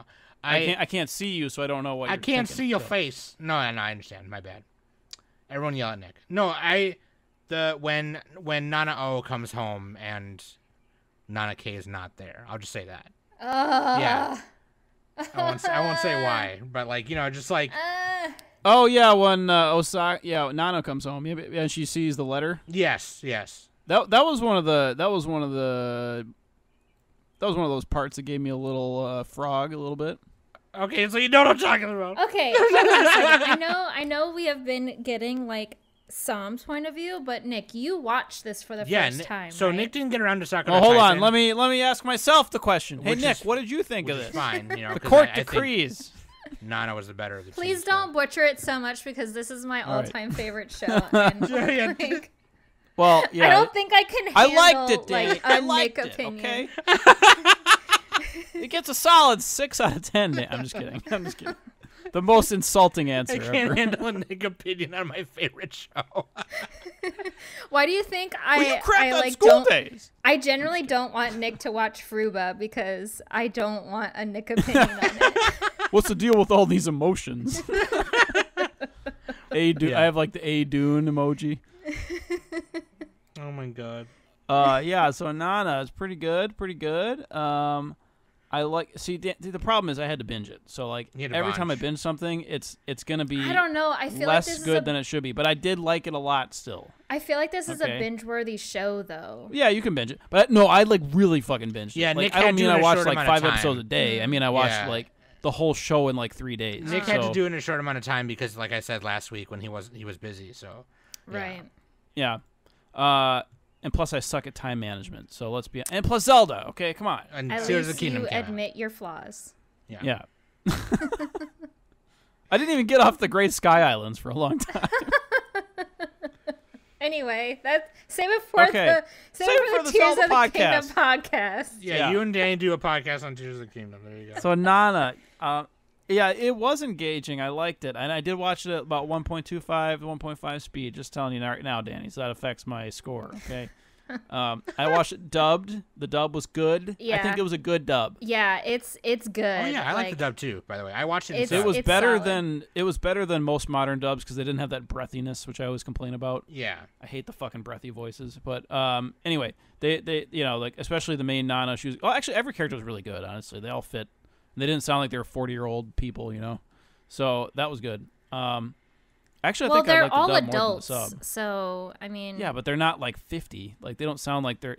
You know what I'm saying? Like sometimes they have anime dubs, and there's like a high schooler, and she's like, "Whoa!" She sounds like a 30-year-old. Yeah. She sounds like she got like 3 kids. Not that there's anything wrong with that, but she shouldn't be voicing anyway. Yeah. And not that I wouldn't. She's not doing anything wrong. She took the paycheck. I take the fucking paycheck too. Pay me to do something. I don't give a shit. Give me money. Anyway. I'm not blaming the actor. Anyway. The dub is decent. Yeah. Dub is very good. Let's see. I like the music. I like the characters. I think my favorite character of the 2 Nanas, I liked both of them a lot. I think Hachi was more. I think I'm probably more similar to Osaki, the dark one, but also kind of similar to Hachi. I don't know. That's a good question. That's another. I don't think it really matters who I'm more similar to. Which one's more entertaining? Sure, yeah. Because in terms of relatability, there's things about each of them that they're a lot of people they're can rounded relate to. characters. Yeah. They're not just like a stereotype. They're not like but a still somehow glamorization, vastly different, so- which is really cool. So I'm very glad that they're hot and cold. So I'm very glad that you guys say that, particularly about Hachi, is because for me, and I have also heard, a lot of people, at least who I introduced this show to, they always say that Nana Komatsu is annoying. Dude. Then you didn't watch the show. Sorry, you're a bitch. you haven't met me. And like that was honestly my biggest fear is because like, especially in the beginning on like how Nana acts. Yeah. But like the reason why she acts like that is because she's like the love at first sight type of gal. Like she's hopeless romantic. She is just so desperate for love, like because she doesn't want to be lonely. So that's why she acts like that. And she just like easily falls in love with everybody. Well, and that's the thing that is the main. I don't want to say that's her strength and her weakness. Yes, exactly, and like I can definitely relate to that. I actually told this to Som because we were talking about this while she was watching it, and like I for sure like the situations that Hachi puts herself through in this show is for sure what I relate to, because that kind of happens to me. Like when I was in my late 20s, like honestly this was very, very recent, 27-year-old me was super lonely, desperate for love because I just wanted the attention and stuff. And so I was just like, I'm just going to say it, I was in my hoe phase and I didn't particularly care who I was with and stuff, whether they were already in a relationship or if they weren't. So you were like Daniel Craig in Casino Royale. She's like, "What? I'm not your type," and she's like, "I'm beautiful." He's like, "No, you're single." That's why she's not his type. Sure. Anyway. Okay. Anyway, I Weird relate reference, to Hachi more than anything because of the situations that she gets herself in. Yeah, because Osaki Nana, she's more of a one guy type of gal. She's with Ren. She's going after Ren. Yeah. But at the same time, she doesn't want to be with him. Which she's is also weird, very but independent. Yeah, she has a lot. Nana has a lot of pride, and that's pretty much her struggle on what she goes through, especially later in the show. And that's kind of like when she started getting her her panic attacks and stuff. Because and also this is where Yasu comes into play, because Yasu that's my favorite character, Baldy. Yeah, Yasu, he's great. Yasu's great. I love him. He's so dependable. Yasu, like, he sees, he is super observant. Like, he knows that, like, both Nana and Ren, when they're apart, they're a mess. Like, they seem like they are independent, but they are not. Like, they're so dependent for one another that they have to be together. There is at one point later in the show when Blast kind of like got signed by Gaia and stuff, and Trap Nest and Blast was on they were going to be on the same like TV show and stuff, and Yasu was looking at Ren, and you can see Ren like shaking and stuff, and Yasu pulled Ren aside, went into the bathroom, and kind of like yelled at him and stuff, and he's like, "What the fuck are you doing, man? Like, are you on something?" Like, you know, and you could definitely tell that Ren was like definitely on drugs or some sort of like, he was fucked up from not being around Nana. Yeah, literally, like, yeah. So where does he get drugs in Japan? Wait, what? They don't have drugs in Japan. I mean, they do, but it's like harder to get them. Yeah, they don't. I mean, you know, he's also like a celebrity, right? So like, maybe he has easier access. This is also it's based in the 2000s as well. Oh, so maybe it was easier to get it back then. Yeah. So well, I don't know if it was easier back then. I don't know. I don't know the regulations on drugs in Japan at the moment, but this is based in 2001. Yeah. Sidebar, doesn't matter. So like, if not only that, he's a fucking celebrity, so he can easily, at the drop of a hat, can easily find somebody. Probably find someone to get it. Yeah. Like, it's not that hard. If you know a guy, you know a guy. I know a guy who knows a guy who knows Nick. So yeah, so that's like one thing that is like, yeah, these two like need to be together, but also Nana is just so stubborn, and she's all like, well, I don't want to depend on Ren. Like, I want to be my own person. Yeah, it's like unhealthy, you know. And she's like, I think she realizes that too.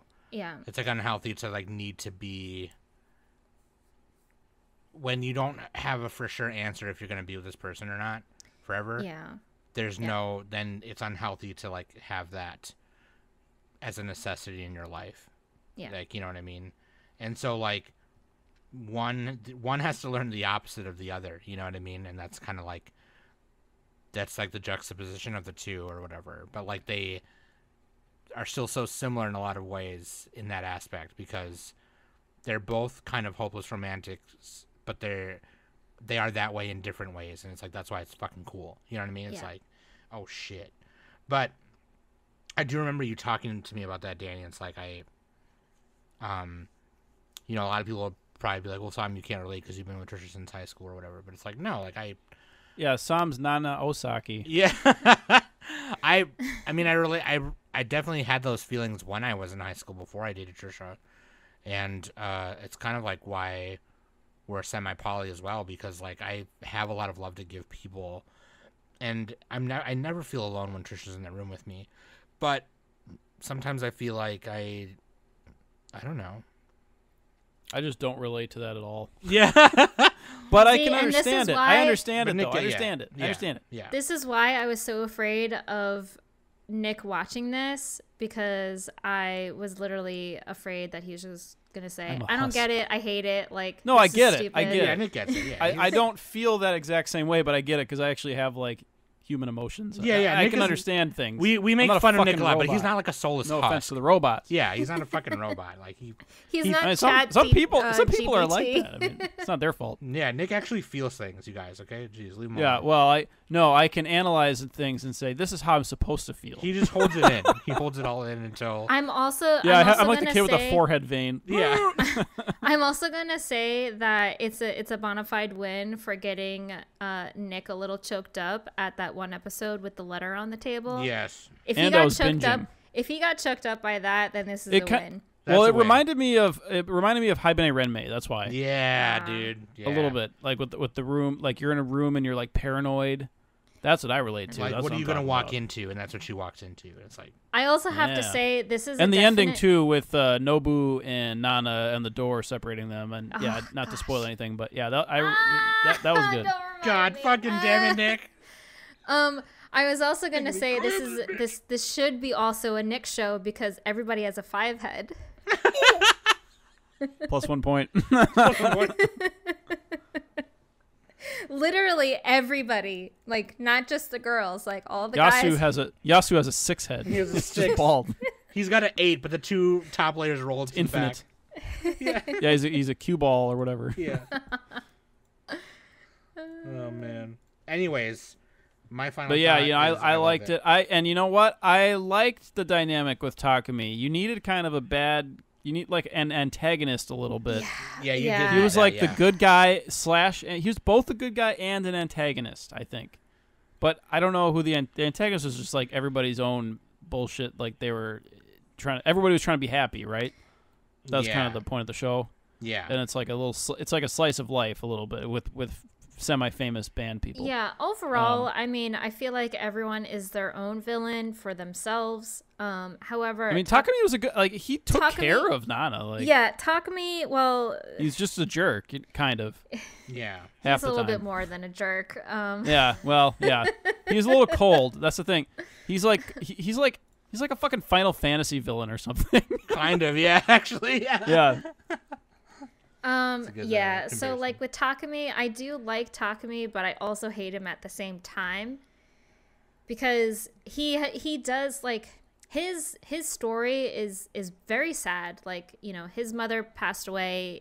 He has a ruthless father who is an alcoholic who didn't even go to his own parents, like his own mother's funeral and all that kind of stuff. Didn't even go see his sister when his sister had a baby and all that kind of stuff. So he definitely had to like grow up really fast throughout his life. So he's older than the other character. He's like 26 in the show. So he's the same age as Yasu and Reira and Ren. Okay, yeah. So they're all 23, 24. Okay, yeah. They're not 27. I'm reading. Well, on Mal it says he was born in 19. When is this supposed to take place? 2001. Oh, okay. I had the math wrong. Okay, Takumi was born. I thought it was like 2004 or something. Takumi was born in 1977. 1977. Yeah, I thought it was in 2004 because of the cell phones. I'm thinking like, okay, that's so far. But yeah, they did have the flip phones in that time. Yeah. So they're all like 23, 24, except for Nobu, Nana, and Hachi. Nobu's 20. Nana's 20. Yeah. So Hachi are both Nana, Nanas 20? Oh yeah, they are. Yeah, Hachi and Nana and Nobu are both 20. And then Shin is like 15. Is 15, and he's going to be 16. So. He is 16, going on 17. Na na na na na na. And he's gonna dance up the staircase. Anyway, I'm gonna dance up just the like staircase. Sound of Music. I forgot the lyrics. Jeez, I can't. That's good. That's funny, dude. Anyways, I just want to say, so Takumi, you know, I kind of liked him. I hated him, but I liked him. You know what I mean? Like. He provided the push. Yeah, he's a very hateable character because of the decisions he does. Like, especially he's just cold. He's a cold person. I mean, he's ruthless. Like, well, yeah, he's a very business focused. Like, that's why he married her. Yeah. The thing that he did to Nobu and Hachi, when he was talking to Nobu about Hachi being pregnant. That was and stuff. bullshit, dude. Oh my Like, god. The way he did that was very immature. Fuck like, you, dude. He should have not have called Nobu on Hachi's cell phone and literally flat out say, hey, so our girl is pregnant and it could possibly be mine. And oh, by the way, even if it's not mine, I'm going to be raising it as my kid. Like, oh, he just took it. he literally was just hilarious. so like, so this is how it's gonna go. You're not gonna be in the picture. I don't fucking care. The thing is, don't the laws say like if you get a test, it would be the other guy's? I don't know what the laws are in Japan though. I don't know what they are in Japan. I mean, here it's fucking like if it's your genetics, it's you. You gotta be But I don't know. Okay, so that's that's why I was like threatening to kill him earlier, and I'm still going to. He's strong armed. But like, yeah. So I don't know. There's something to be said for that though. It's like raising somebody else's kid. I don't think it's that different. Like if just because they have somebody else's genes, like so fucking what? If you're the dad, you're the dad. You know what I mean? That's not part of the show, but no, yeah. But yeah, I get you. If you're the family, you're the family. It doesn't matter if you're related. You know? No, I agree. But in this particular case, I don't know. Go fuck yourself. Like just like fucking. First of all, that's churlish. Okay, grow up a little bit. Okay. Well, talking to me earlier, he was such a playboy. Like he would sleep with tons of girls and stuff. Well, not only that, but like he still assumed that he was with Hachi. Why didn't? Okay. And like. But okay, hold on. He's very open. He's like an open relationship, but he doesn't tell anybody. Let me finish my thought. But also, like when Takumi flat out said, oh yeah, my girl, Nana, blah, blah, blah, or something like that. And Ren was all like, wait, didn't you guys break up? And Takumi is all like, no, she just yelled at me. And then Ren is in his head like, yeah, I'm not going to get involved. Although Ren should have gotten involved and was all like, I think you should talk to Hachi and see, like, to get some clarification. Because... and that's the opposite of Tall Girl, who does get involved, and she, like, screws things up. That's what I was gonna say next. Yeah, that's what. Thank you, Nick. You just reminded me of that part. First of all, should you get involved? The answer is no. Okay, first of all, Nanake, unless somebody's like killing somebody, it's very clear that Nanake is not happy, and she should have told Nobu the truth. Man, she's not gonna be happy no matter what she does. Instead of just laying there and not telling Nobu what happened, and although maybe she wasn't as clear to Takumi, I mean, it was clear to me. I don't know. I'm not a fucking doctor, but like. Like, respectfully, Bessie, why didn't you just say something? And fuck you, Junko, you bitch. Don't fucking say that just because he got the fucking money and will take care of the baby and whatever bullshit. Well, you know what? In this economy? No, fuck Junko for that. That was the wrong advice, and Kyosuke had the right advice. Man, we got to take a poll on that. Kyosuke had the right advice. He said maybe she should talk to Nobu and explain it because clearly... we have a situation 5150. Honey, no. You fucked up. No. I don't think Nana would have been happy no matter what she did. That's my theory. You might have a point. At the same time, fuck you. All right. And Takumi, if you're still listening, good. I hope you are. Come see me at this. I'll email you my address later. You fucking punk bitch. Oh my god. That's a little far there, Som. Sorry. So I will say everyone on Twitter like despises Takumi. Good. Like, everyone's on my side. He is the most hated character on the internet. Oh man, he's not in the show. Yeah, in the show, yes, yeah, but everyone on the internet, like everyone on Twitter who like follows any Nana Twitter accounts, anytime people post something about Takumi, all of the comments are all like, fuck that guy. Like, this guy should die. Takumi wasn't so bad. Everybody just kills him. Everybody hates Takumi. I think the only guy who was actually like a well-rounded person was Yasu for the men. Yes. The women, I don't know if there were any. Or I should say like a realized person who's like they know what they want. Oh no. Well, not his friend. Her two friends in the beginning both are, to be fair, but the tall girl and the ponytail guy. Yeah. Junko and Kyosuke. Yeah. Tall girl and ponytail. Well, kind of, but then she meddled. But anyway, yeah, because Ren was also an asshole. I don't know why nobody talks about that.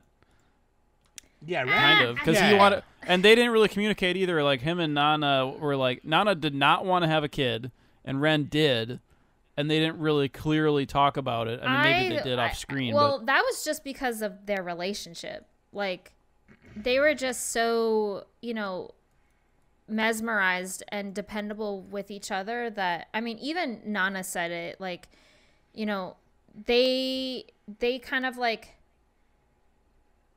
unintentionally read each other's minds, really, so they didn't really have to talk about a lot of things. But like once Ren went to Tokyo and stuff, like things definitely changed and stuff. And I mean, even Ren said it to, I think he said it to Takumi or something like that like oh no, he said it to Nana, like, because he kept telling Nana, like, you don't have to be on the pill or anything like that. She's all like, well, I'm not ready to have a kid. She's all, and Ren is all like, yeah, but, you shouldn't really worry about that because I'll take care of you.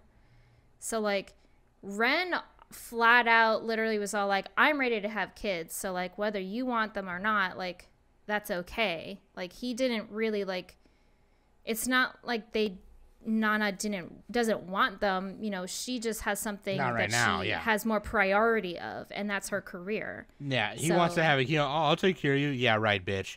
Get with the fucking program first, okay? But there's also context.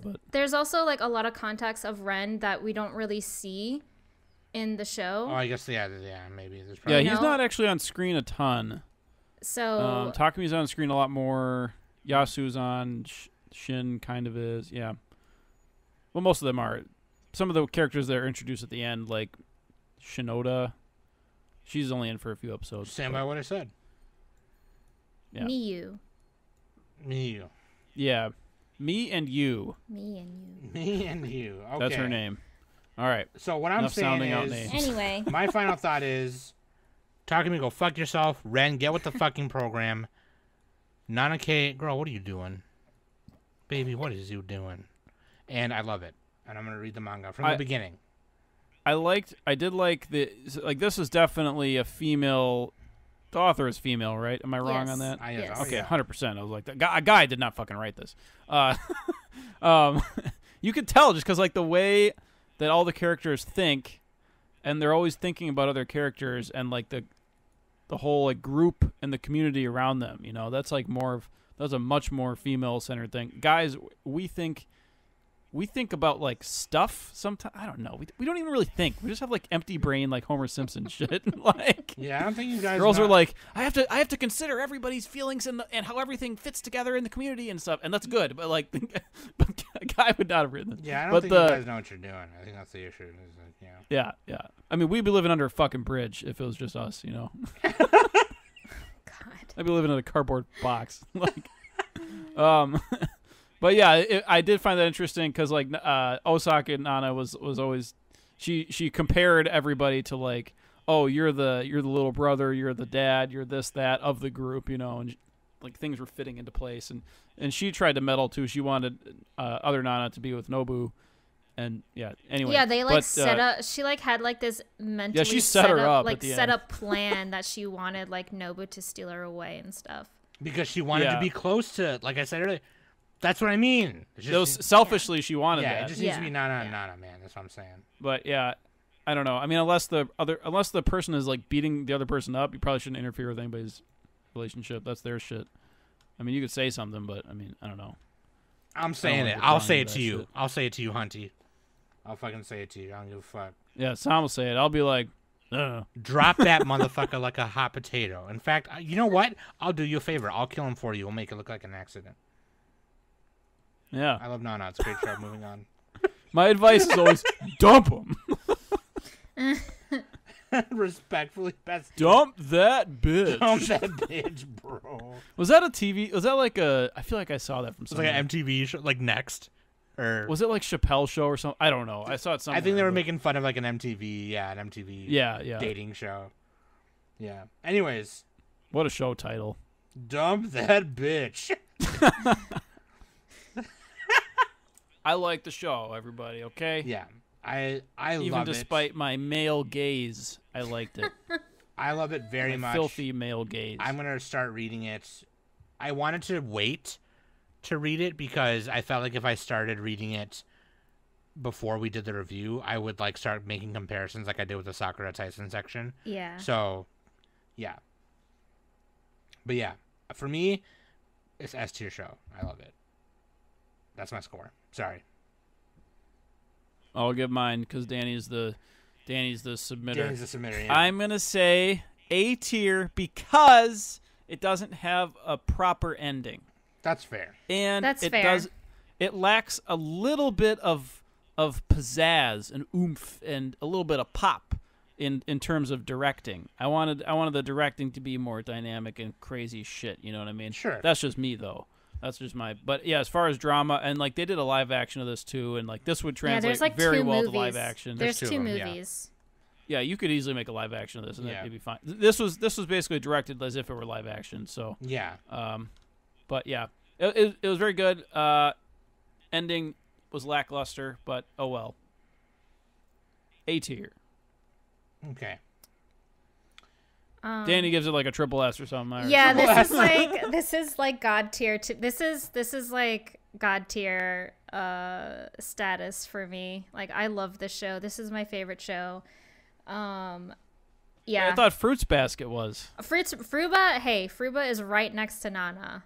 But I've 1A, 1B? also read Fruba. I have not read Nana. So Fruba is a little bit more it's Fruba then Nana. It edges out a little bit. Yeah, it edges out just a bit because you haven't consumed all of the Yeah.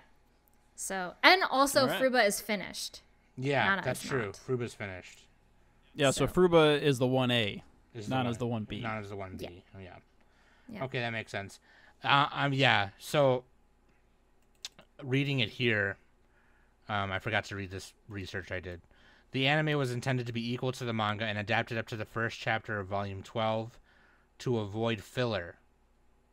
In April 2007, when asked about a continuation of the anime, Junko Koseki, who's the editor of Nana in Shueisha Magazine, and Masao Maruyama, the former managing director of Madhouse, stated that they had decided to wait until the manga ends before producing more material, which, again, the manga's on.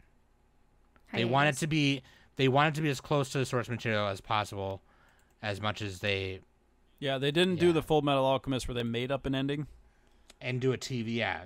So that way there'll be no need for like a Nana Ultimate or a Nana Brotherhood or whatever. Nana Brotherhood. Nana Brotherhood. Yeah. Rebuild of we Nana. need a Nana Brotherhood. Rebuild of Nana. You sisters. You cannot go out with that guy because, honey, he's an asshole. Instead of you cannot redo. Anyways. Yeah, but he's got that money, though. Shit. Honestly, dude, I mean, I would just go out with Sakumi and I would like give him a handy J once in a while so he'd shut the fuck up, and then I would just fuck everyone else who I wanted to do. Stay in my hoe phase. I don't give a fuck. No, but Nana didn't want that. She wanted love. Yeah, see, that's her weakness. That's the woman's weakness. See, you should only want the pleasures of the flesh. If she was in front of me right now, I'd be like, dude, get that dick. Break off a piece of that dick. That dick. Yeah, but she wouldn't be able to do it with Nobu because Nobu is He's a good boy. He's pure. He's too pure. He wouldn't do that. Like he would feel so guilty about it. He'd feel like he'd be hurting someone else. Which is like, yeah, wow, isn't he a saint? Yes, he is super a saint. Like, oh God, I hate it. Like, I love it. I love Nobu, but I hate him. I think we found the worst character. We found the worst character. You know what? All right. Takumi's better than Nobu. No, don't do that to poor Nobu. Don't do that. Yeah, no, he's like, oh, thanks for making time for me. I'm sorry to interrupt your whole phase. Like, yeah. Oh, man, I should say that. Excuse me, sorry to interrupt your whole phase. That's good, man. That's good. Anyway. All right, sorry.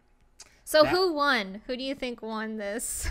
Who do you think got the better trade? And I'll tell you right now. now. Let's ask the audience. Let's ask the audience. Well, Som got to watch the better show. I think I think Danny, I got the better end of the Well, who deal. enjoyed their show more, I guess, or their swap more? I definitely enjoyed my swap more than I did what I traded. I think I got the better deal.